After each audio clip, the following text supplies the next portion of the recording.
Irmãos, vocês se lembram que no capítulo 1, já começa assim, olha, veio a palavra do Senhor a Jonas, dizendo, ó, vá para Nínive, pregue aquele povo, porque aquele povo está em pecado, e se eles não se arrependerem, eu vou destruir a cidade de Nínive. O que Jonas faz? Ele não obedece a Deus, e ele vai para um outro lugar, tentando fugir do chamado de Deus. Eu já falei, não vai dar para eu recapitular aqui, porque hoje eu tenho mais coisas para falar, então se eu ficar recapitulando demais a outra mensagem, não vai dar tempo. Então, em resumo, Jonas, ele não foi, se rebelou contra Deus, Deus corrigiu Jonas, e aí lá no capítulo 2, no último versículo do capítulo 2, diz assim, e o Senhor deu ordens ao peixe, e ele vomitou Jonas em terra firme.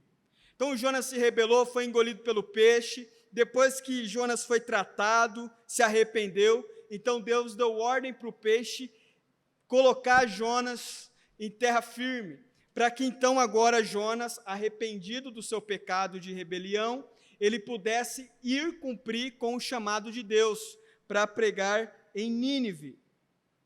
Aí no capítulo 3 agora, verso 1, de novo Deus fala a mesma coisa que ele falou no capítulo 3, verso 1, ele fala a mesma coisa que ele falou no capítulo 1.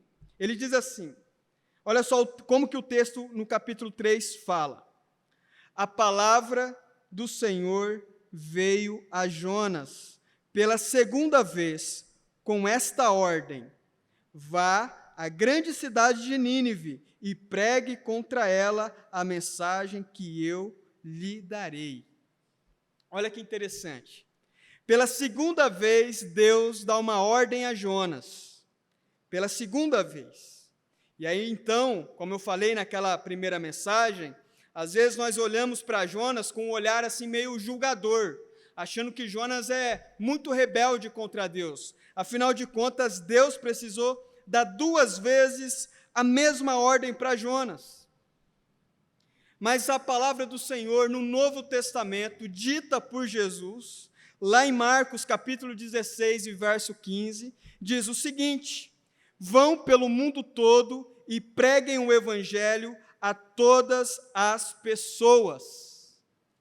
Quantas vezes nós não ouvimos a palavra do Senhor? Quantas vezes nós não fomos confrontados com a palavra do Senhor, nos dizendo, vocês precisam pregar o evangelho, vocês precisam anunciar as boas novas. E nós, igual Jonas, nos rebelamos contra Deus. Deus diz, eu quero que vocês preguem o evangelho, eu quero que vocês aprendam das Escrituras, para que vocês possam falar das boas novas. E nós fazemos o quê? Nós focamos no nosso trabalho, nós gastamos toda a energia do nosso trabalho, no nosso trabalho, de modo que nós não temos força, ânimo, prazer algum em vir na igreja 1 vez por semana. Quem dirá falar do evangelho para alguém? Então, quando nós lemos Jonas de uma maneira distraída, nós temos a tendência de olhar para Jonas com um olhar meio de soberba, como dizendo assim, olha, esse Jonas é medíocre demais. Esse Jonas é o bichinho ruim. E nós nos esquecemos que nós sofremos do mesmo mal que Jonas. Nós cometemos as mesmas falhas, os mesmos erros. Aí então, Marcos, capítulo 16 e verso 15, está aí. Agora, o capítulo 16 e verso 16 diz uma coisa muito inquietante para nós. Jesus que está dizendo esse texto, tá bom? Quem crer e for batizado será salvo, mas quem não crer será condenado. Irmãos, olha só que interessante isso. Quem crer e for batizado será salvo, mas quem não crer será condenado. Eu acredito com todo o meu coração na palavra de Jesus. Eu acredito com todo o meu coração naquilo que está escrito na Bíblia. E eu acredito sim, irmãos, que se um jovem, ele morre, seja seu primo, seu irmão, sua tia, seu pai, sua mãe, qualquer pessoa morre sem conhecer o evangelho de Jesus, está condenado. Está condenado ao inferno. Eu creio nisso com todo o meu coração. Com todo o meu coração. Pode ser primo, amigo, tio, pai, irmão, mãe, pode ser quem for. Porque eu acredito que Jesus, ele não estava blefando quando disse isso. Quem crer e for batizado será salvo, mas quem não crer será condenado. Se alguém morre sem crer em Jesus como seu Senhor e Salvador, está condenado. C.S. Lewis, naquele livro dele famoso, Cristianismo Puro e Simples, ele faz um seguinte questionamento no livro. Ele diz o seguinte: olha, todas as vezes que você pensa sobre Jesus, você precisa decidir uma coisa. Ou Jesus é mentiroso, Jesus é um baita do mentiroso profissional, e tudo aquilo que ele fala, que ele ensina, é mentira. Ou então, a segunda opção, Jesus é um lunático, ele é doido, ele fala essas coisas todas aqui, ele não está falando por mal, mas é que ele é um doente mental. Jesus é um doente mental, então não dá para levar a sério o que Jesus está dizendo, porque ele é um doente. Ou tem a terceira opção, ele realmente é o Filho de Deus e está falando a verdade.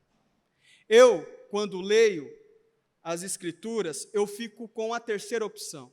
Eu creio de todo o meu coração que Jesus Cristo é o Filho de Deus, que ele não é homem para mentir, e que ele está falando a verdade.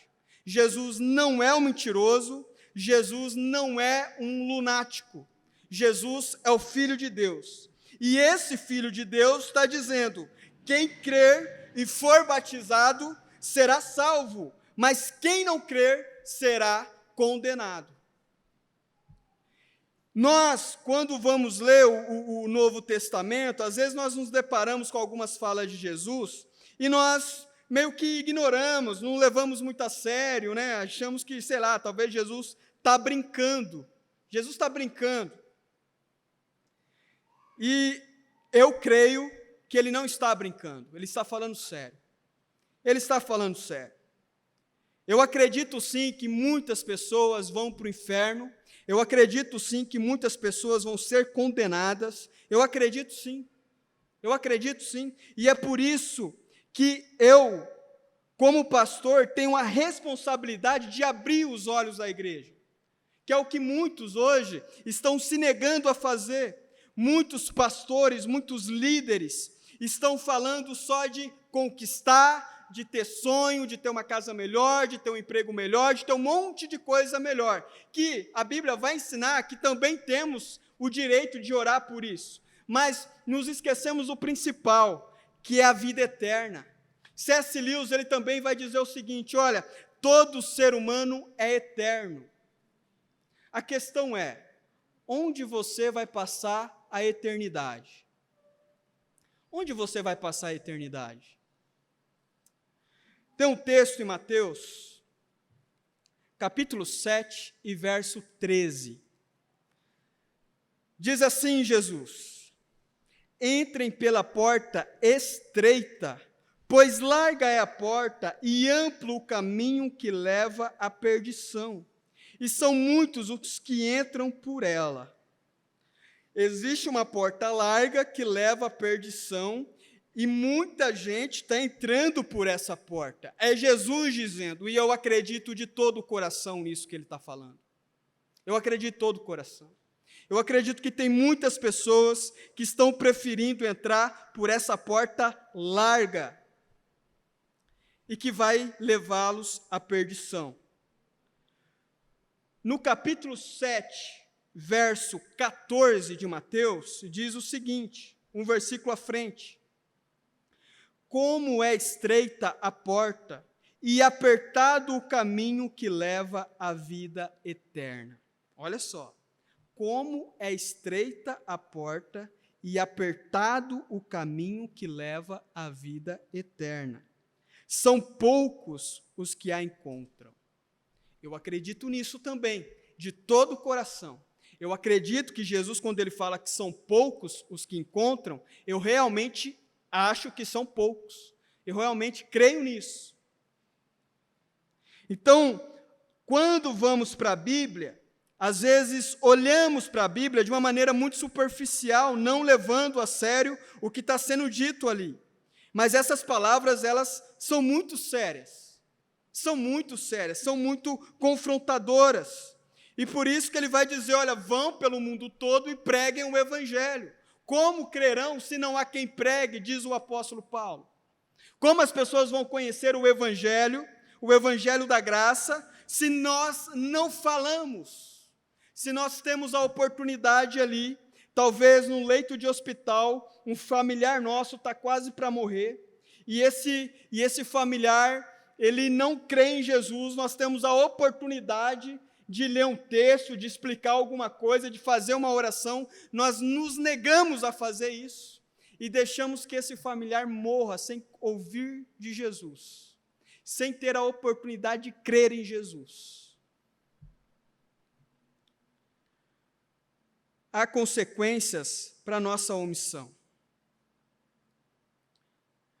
Então, quando nós vemos Deus falando para Jonas assim, Jonas, eu quero que você vá para Nínive, lá na cidade de Nínive, e eu quero que você pregue o evangelho lá, porque eu vou destruir aquela cidade. Deus, ele não estava blefando. Ele realmente ia destruir a cidade. Aí o que acontece? Jonas, ele não quer ir. Ele não quer ir. Mas, depois de tudo aquilo que acontece na vida dele, ele então resolve obedecer a Deus e ele vai lá para Nínive. Jonas, capítulo 3, e verso 4 e 5, diz o seguinte: Jonas entrou na cidade e a percorreu durante um dia, proclamando, daqui a 40 dias Nínive será destruída. Os ninivitas creram em Deus, proclamaram um jejum, e todos eles, do maior ao menor, vestiram-se de pano de saco. O que nós podemos entender com esses versículos? A fé dos ninivitas é uma lição para o povo cristão.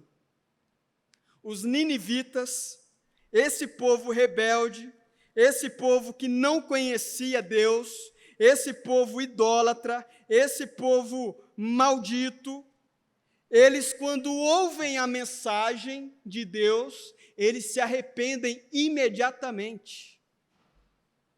Quando você vai ler o Antigo Testamento, vários profetas se levantam no meio de Israel para falar das profecias de Deus, e o povo judeu não se arrepende. Esse arrependimento que está tendo aqui é algo exemplar para nós.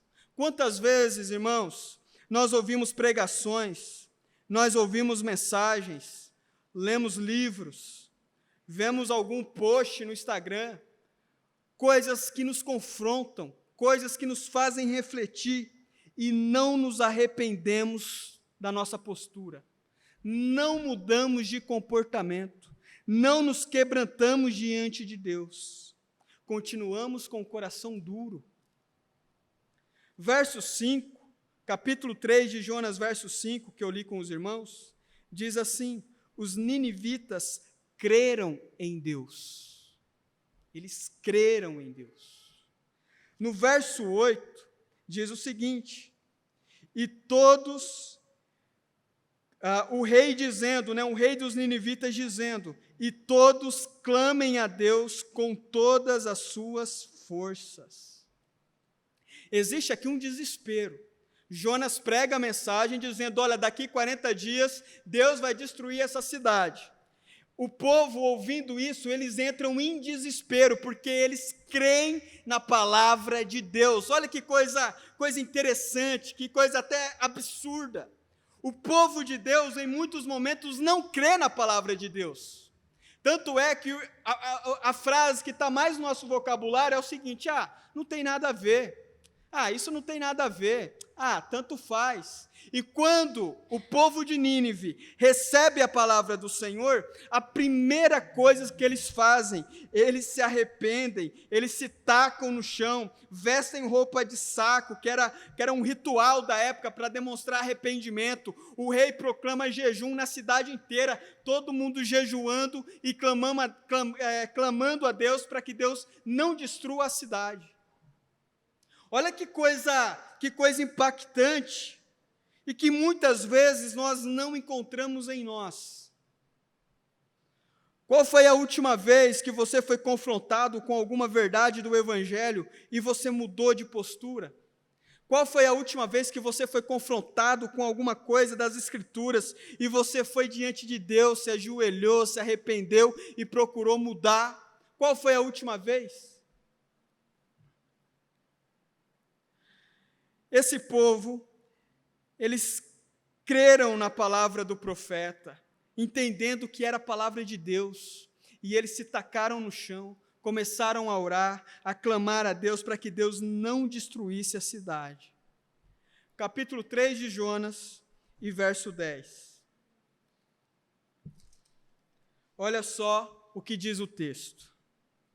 Tendo em vista o que eles fizeram e como abandonaram os seus maus caminhos, Deus se arrependeu e não os destruiu como tinha ameaçado. Deus não resiste a um coração quebrantado. Deus não resiste a um coração quebrantado. Deus não resiste a um homem ou uma mulher que se arrepende verdadeiramente diante da sua presença e procura mudar. Deus não resiste.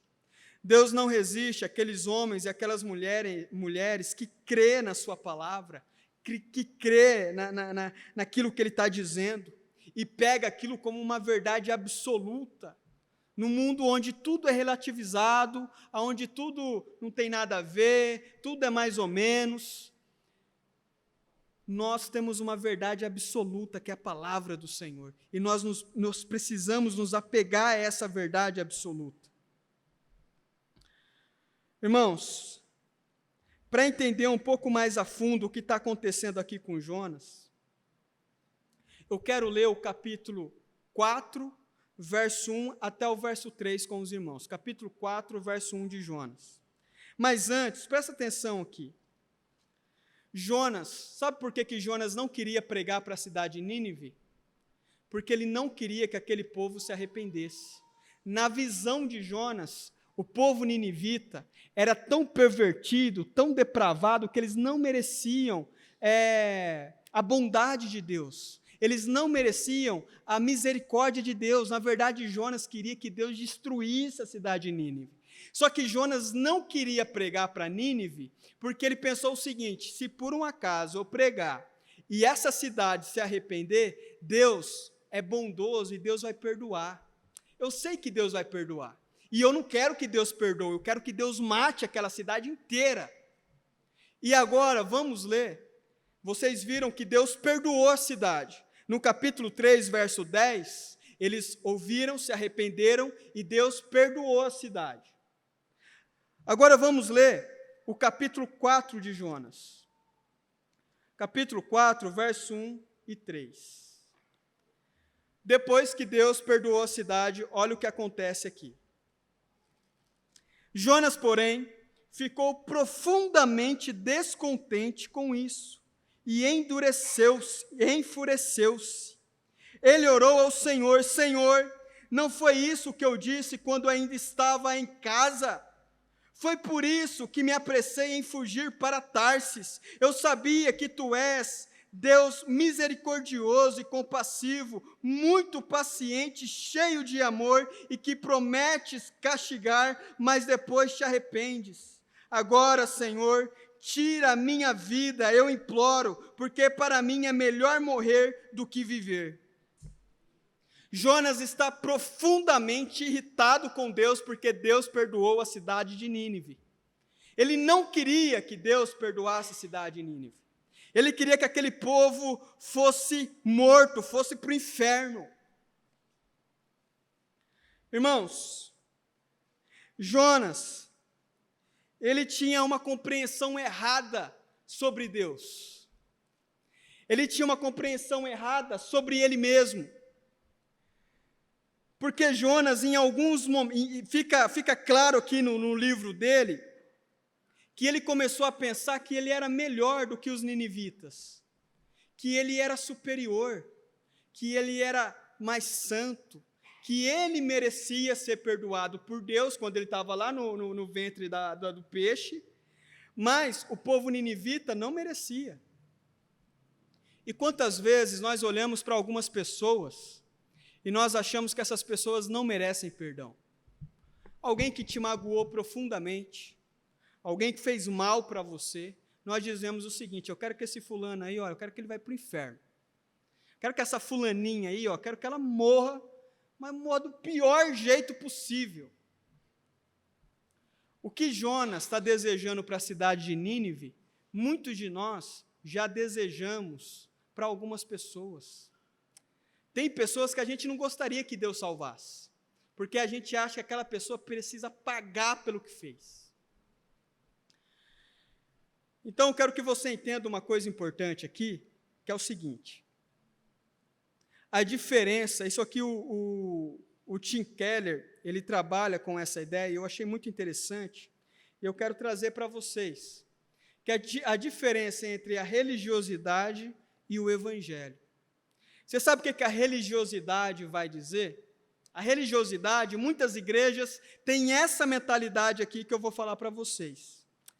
A religiosidade diz o seguinte: obedeço e, portanto, sou aceito. Grave isso no seu coração. A religiosidade ensina isso. Obedeço e, portanto, sou aceito. O que isso quer dizer? Bom, eu sou bonzinho, eu sou ético, eu pago as minhas contas em dia, eu nunca prejudiquei ninguém e tudo mais.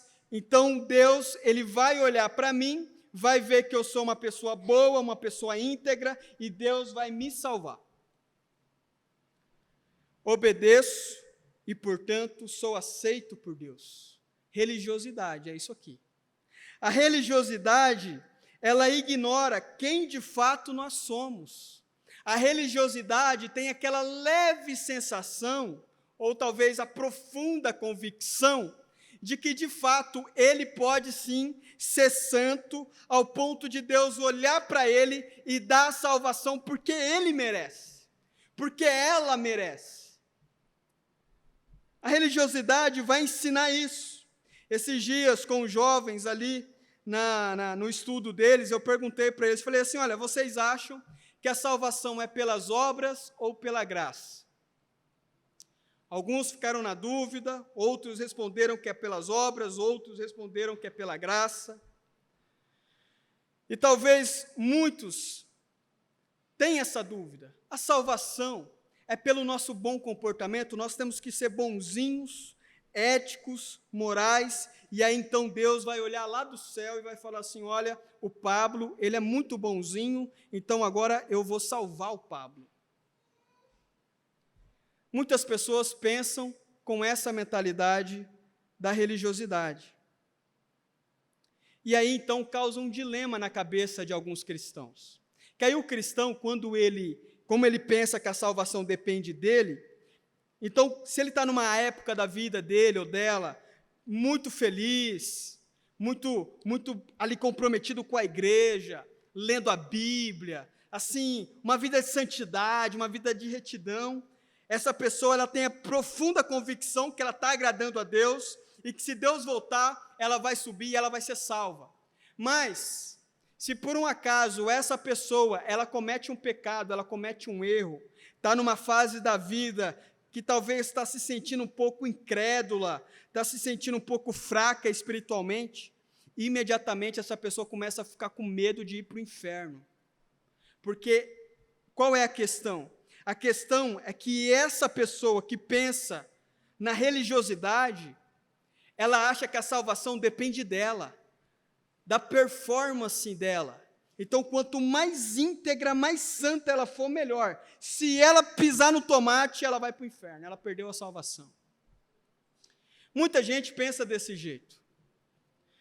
Tem um livro chamado O Peregrino, do John Bunyan, que ele mostra claramente a trajetória de um homem chamado cristão. No começo do livro, um homem chamado cristão. E esse homem chamado cristão, ele mora numa cidade chamada a Cidade da Destruição.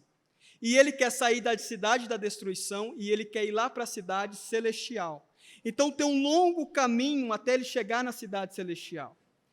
E durante a trajetória desse homem chamado cristão, ele conhece vários amigos. Por exemplo, um amigo que está lá é o amigo inconstante.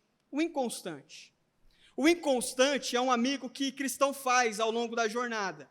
E esse inconstante diz para cristão, cristão, onde você está indo? Ele fala, estou querendo ir lá para a Cidade Celestial. E o inconstante diz, olha, eu quero ir com você, conte comigo, estamos juntos, vamos lá para a Cidade Celestial. E eles estão caminhando a jornada até chegar na Cidade Celestial, até que os dois caem num lugar chamado o Pântano do Desânimo. E aí então eles afundam naquele pântano do desânimo, e esse inconstante imediatamente fica revoltado com o cristão. Ele fala assim, cristão, eu resolvi caminhar com você essa jornada até a Cidade Celestial, mas a gente mal começou a andar e já caímos no pântano do desânimo. Eu desisto dessa caminhada, eu quero voltar lá para a minha cidade, lá para a minha casa, eu não quero mais caminhar com você. E ele abandona o cristão no meio da jornada. Daqui a pouco, o cristão, ele conhece um homem na jornada, um homem chamado o Senhor Sabedoria Segundo o Mundo. E o cristão, ele conhece esse homem muito inteligente, muito sábio, e ele começa a ouvir os conselhos do Senhor Sabedoria Segundo o Mundo. E ele se encanta com a filosofia daquele homem. E ele fica tão empolgado que ele começa a perder o foco de ir para a Cidade Celestial. Irmãos, quantas vezes não acontece com a gente, da gente começar a nossa jornada cristã e de repente nós mudamos o caminho, nós mudamos a rota, nós nos envolvemos com outras coisas que talvez não era para a gente se envolver. Vocês lembram que na última pregação eu falei para vocês o quanto que eu demorei para entender o que é confiar em Deus plenamente? Quantas vezes eu tentei me escorar em outras coisas, em outras possibilidades? A vida cristã é assim. Daqui a pouco você cai no pântano do desânimo. Daqui a pouco você ganha uma amizade que se chama inconstante. Daqui a pouco o cristão no livro, ele conhece um homem chamado Tagarela, um outro amigo dele. Tagarela. Falava demais. E o cristão se apaixona por esse tagarela. E eles começam a caminhar junto. Só que até o ponto que o cristão percebe que aquele homem só tinha lábia mesmo e não tinha uma postura de alguém que queria chegar na Cidade Celestial. Só que também, no meio da jornada, o cristão conhece um homem chamado Fiel, que é um grande amigo que o cristão faz ao longo da jornada, o Fiel. E eles caminham junto, têm várias experiências juntos, os dois. É assim a vida cristã, irmãos. Você vai conhecer gente maravilhosa, gente que vai dar a palavra de sabedoria para você, gente que vai orar pela sua vida. E você vai conhecer gente que vai prometer para você um monte de coisa e não vai cumprir nada. Você vai conhecer gente que vai dar todos os sinais, que vai estar junto com você até o fim, mas na primeira oportunidade vai pular do barco. É assim a vida, é assim a jornada cristã. E eu acho bonito isso no livro, que o John Bunyan retrata, porque muitas pessoas pensam que quando você se converte, assume um compromisso com Jesus, a sua jornada vai ser sempre maravilhosa, vai ser sempre, olha, uma bênção, e não é assim, não é assim. Tem um dia que cristão entra num lugar, numa casa bem grande, e lá tem uma grande chama imensa, enorme, e um fogo, e tem um homem que está desesperado tentando apagar aquele fogo. O homem está desesperado tentando apagar aquele fogo. E o rapaz que está caminhando com o cristão, mostrando toda aquela cena, eles vão do outro lado do muro, onde dá para ver uma outra parte da chama. E tem um homem lá do outro lado do muro, tacando óleo na chama. E a chama cada vez pegando mais fogo, cada vez pegando mais fogo, cada vez pegando mais fogo. Então, de um lado tem um tentando apagar, e do outro lado tem um tacando óleo para pegar mais fogo. E aí o homem que está com o cristão diz o seguinte: você sabe quem é esse homem que está atacando água na chama? É Satanás. Ele está tentando apagar a fé no coração de muitos homens que querem chegar na cidade celestial.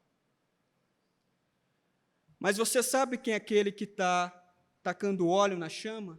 É Jesus. Ele não vai deixar a fé sair do seu coração.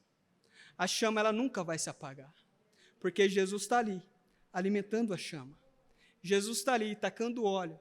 E vai ter fases que você vai achar que a chama quase vai apagar. Mas Jesus não vai deixar. Porque Ele escolheu você. Ele chamou você. E não porque você é bom, porque você faz tudo certinho, porque você é a menina exemplar, o rapaz exemplar, não. É porque Deus é um Deus de graça. E Ele resolveu dar a salvação para você. Então, a religiosidade, ela tem essa maneira de pensar.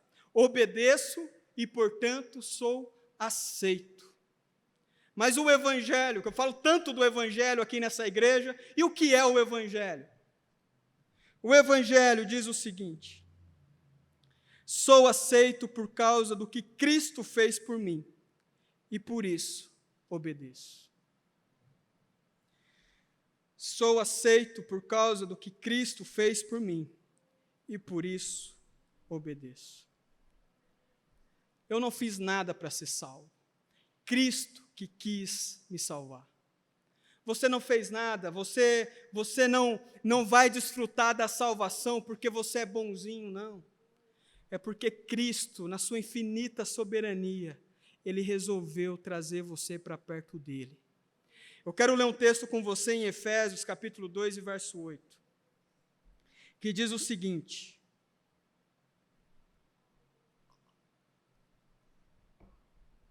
Efésios, capítulo 2, e verso 8 e 9. Olha só o que diz o texto.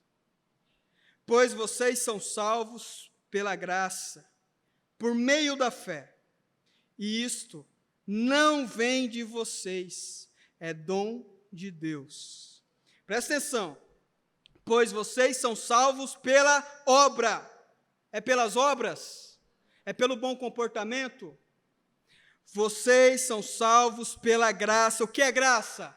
Favor imerecido. Pois vocês são salvos pela graça, por meio da fé.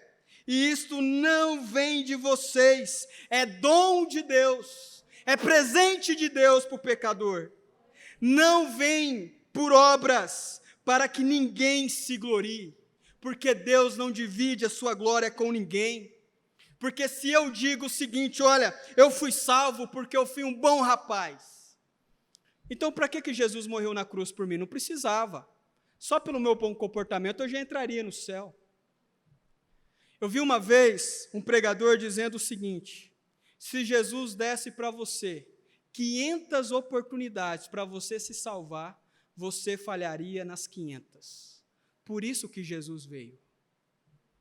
Porque nós somos pecadores. E nós somos mais pecadores do que nós gostamos de admitir. É o que está acontecendo com Jonas. Jonas, em algum momento, ele começou a pensar que ele era salvo, que ele era um profeta de Deus, porque ele foi um bom rapaz. E a cidade de Nínive mereceria ser destruída. Errado. Jonas era tão pecador como aquele povo da cidade de Nínive. Jonas era tão depravado como aquele povo da cidade de Nínive. Se não fosse a graça de Deus na vida de Jonas, ele talvez seria pior do que o povo da cidade de Nínive. É graça de Deus. A salvação não vem pelas obras, a salvação é dom de Deus, é bênção de Deus. Deus escolheu salvar o teu povo. Irmãos, Deus mostra a Jonas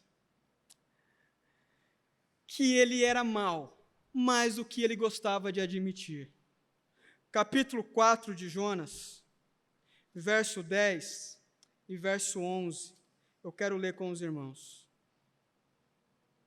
Jonas, Deus dizendo a Jonas agora.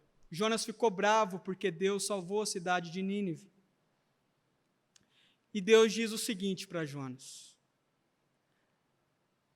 mas o Senhor lhe disse: você tem pena dessa planta, que é uma planta que Deus fez crescer. Se você for ler, não vou ter tempo aqui de explicar. Deus fez crescer uma planta num dia para livrar Jonas do sol quente, e depois, no outro dia, Deus fez essa planta murchar. E Jonas ficou bravo, porque essa planta morreu tão rápido. Então Deus vai dizer o seguinte para Jonas: você tem pena dessa planta, embora não a tenha podado e nem a tenha feito crescer. Ela nasceu numa noite e numa noite morreu. Contudo, Nínive tem mais de 120.000 pessoas que não sabem nem distinguir a mão direita da esquerda, além de muitos rebanhos. Não deveria eu ter pena dessa grande cidade? Nínive tinha mais de 120.000 pessoas, era uma grande cidade para aquela época. Era muita gente.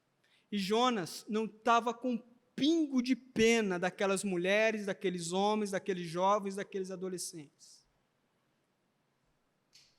Irmãos, tem muitas pessoas que precisam ouvir do Evangelho de Jesus, mas elas precisam ouvir do Evangelho e não da religiosidade. Tem muita gente pregando religiosidade e achando que é o Evangelho, e não é. Nós precisamos pregar o Evangelho da graça, o Evangelho que nos mostra que nós não somos capazes de nos salvar, que nós só adquirimos a salvação por meio de Cristo Jesus, por meio da fé em Cristo Jesus. É esse Evangelho que nós precisamos pregar. E é esse grande Evangelho que nós precisamos pregar para essa grande cidade de Piracicaba. É por isso que eu tenho orado a Deus, para Deus levantar pessoas nessa cidade que tenham ousadia, que tenham coragem para serem relevantes na cidade de Piracicaba, porque tem muitas pessoas precisando ouvir do Evangelho da graça. Tem muita gente que está por aí, que conhece Deus, que conhece Jesus, mas conhece essa religiosidade aqui, que não salva ninguém, muito pelo contrário, só cria depressão, angústia e desespero. Nós precisamos pregar o Evangelho da graça. Nós precisamos pregar as boas novas. É por isso que o nosso slogan é um lugar de boas notícias. Qual é a boa notícia? Não é religiosidade, não é filosofia segundo o mundo, não é autoajuda. A boa notícia é o Evangelho da graça. A boa notícia da nossa igreja, e que nós precisamos nos apegar a isso, é o Evangelho da graça. Nós precisamos pregar essa mensagem. Nós precisamos anunciar essa mensagem, irmãos. Muitos de nós fomos salvos por essa mensagem. Alguém pregou o Evangelho para nós. Só que agora nós estamos salvos, nós achamos que não precisamos pregar para ninguém, que os nossos amigos não precisam saber, que a nossa família não precisa saber. Não precisamos falar nada para ninguém. Deixa todo mundo morrer e ser condenado. Pastor, mas isso cria um certo desespero no nosso coração. Mas esse é o objetivo de Jesus, é criar desespero no coração do cristão. Esse é o objetivo de Jesus, quando ele diz assim: olha, eu quero que vocês orem. Os campos estão fartos, mas poucos são os trabalhadores. É esse o objetivo de Jesus, e nós precisamos estar dispostos a pregar essa boa notícia, a pregar o Evangelho da graça. Timóteo, capítulo 4 e verso 2, diz o seguinte: o apóstolo Paulo dizendo, 2 Timóteo, capítulo 4 e verso 2. Pregue a palavra. Diga comigo assim, todo mundo. Pregue a palavra. Vamos lá? Mais forte. Pregue a palavra. Mais uma vez. Pregue a palavra. Esteja preparado a tempo e fora de tempo. Repreenda, corrija, exorte com toda a paciência e doutrina. Pregue a palavra. Pregue a palavra, meu irmão. Pregue a palavra. Nós precisamos estar cientes disso. Esse é o nosso principal objetivo como igreja. O nosso principal objetivo como igreja não é fazer festinha. O nosso principal objetivo como igreja não é criar entretenimento. O nosso principal objetivo como igreja não é fazer qualquer outra coisa, a não ser anunciar o evangelho da graça de Cristo Jesus. Esse é o nosso objetivo. Então aqui eu sei que tem pessoas que talvez vão ser despertadas pelo Espírito Santo a ter uma nova postura, como homem, como mulher. Deus vai dar estratégia para você. Deus vai dar discernimento para você. E meu irmão, abra o seu coração. Abra o seu coração para você viver isso. Abra o seu coração para você entender o que o Senhor está falando com você nessa noite. Queria pedir para que diminuísse a luz da igreja, por gentileza. E agora, meus irmãos, para que você entenda,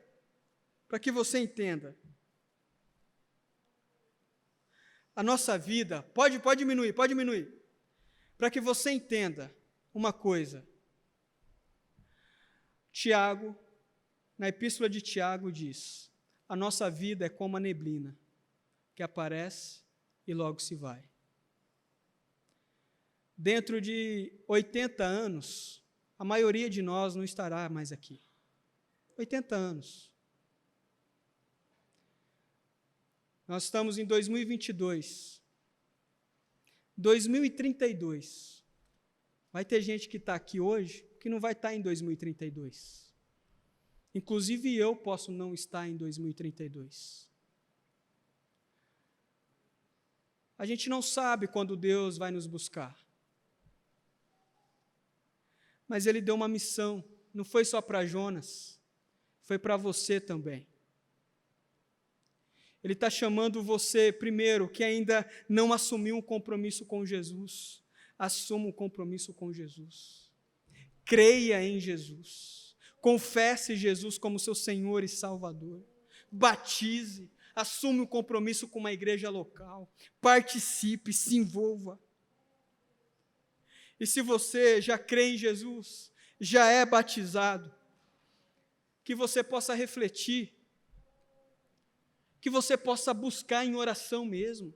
Pastor, como que eu vou descobrir o que eu vou fazer para pregar a palavra do Senhor? Eu lembro de um exemplo do Rick Warren, que ele diz que na igreja dele uma vez, uma mulher, senhora, falou assim, pastor, eu quero criar um grupo na igreja da terceira idade, só de mulheres, para a gente estudar a Bíblia juntos. Aí o pastor falou assim, minha irmã, então tá bom, você pode ser a líder desse ministério, inclusive. Ela começou com poucas mulheres. Em poucos anos, tinha 600 mulheres participando desse grupo de estudo. Eu não sei qual é a direção que Deus vai dar para você. Eu não sei qual é o modo que Deus vai usar a sua vida. Porque o jeito que Deus vai usar a sua vida pode ser diferente do jeito que Ele vai usar a minha. Como que você vai descobrir isso? Em oração diante do Senhor. É hora, irmãos, de nós pararmos de fingir que somos igreja e de fato sermos igreja. É hora de nós pararmos de achar que ser crente é só vir aqui no domingo e está tudo certo. Há uma mensagem de urgência. Não sei se você já viu isso, talvez um dia eu vou fazer uma série aqui sobre os 12 discípulos de Jesus. Cada domingo eu vou pregar sobre a vida de um discípulo. Para você ver como foi a vida desses homens. como eles morreram. Pedro, o grande apóstolo Pedro, morreu crucificado. A esposa de Pedro morreu crucificada. Fazendo o quê? Pregando o evangelho, porque eles acreditavam que isso aqui não é brincadeira, é realidade, e quem morrer sem ouvir a palavra de Jesus, sem crer em Jesus, está condenado, e não é sendo radical, é palavra de Jesus. E nós precisamos sim chorar diante de Deus pela salvação dos nossos amigos. Qual foi a última vez que você chorou pela salvação de um parente seu? Qual foi a última vez? Meus irmãos, temos os jovens aí na igreja. Quantas ideias. Esses dias, eu vi uma moça, ela é feminista. E assim, várias ideias para difundir o feminismo. Várias ideias para levar o feminismo o mais longe possível. Quantos de nós, irmãos, estamos orando a Deus, pedindo várias ideias, ou apenas uma, para levar o evangelho da graça? Porque a nossa missão não é ficar pegado a feminismo nenhum, a nossa missão é pregar o evangelho. A nossa missão é pregar o evangelho. Qual foi a última vez que você fez um jejum e falou assim: Deus, eu não quero que a minha vida continue do jeito que está, eu quero ser mais relevante, eu quero fazer alguma coisa diferente com a vida que o Senhor tem me dado? Qual foi a última vez? Qual foi a última vez?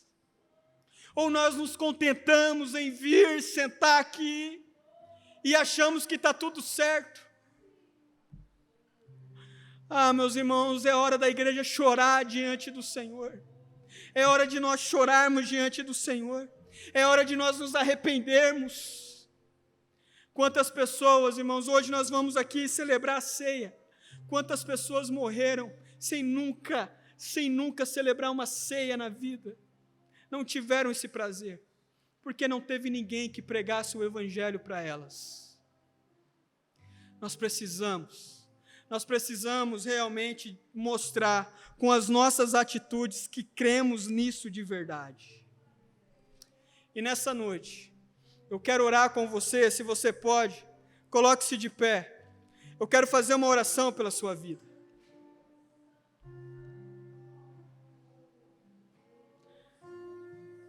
Se você ainda não assumiu nenhum compromisso com Jesus, se você não confessou Jesus como seu Senhor e Salvador, essa noite é uma oportunidade para você. Se você já confessou Jesus como seu Senhor e Salvador, se você já é batizado, essa é uma oportunidade para você repensar a sua postura e para você orar a Deus, pedindo para que Deus te ajude a ser um cristão relevante, um cristão que faça a diferença na cidade que você está.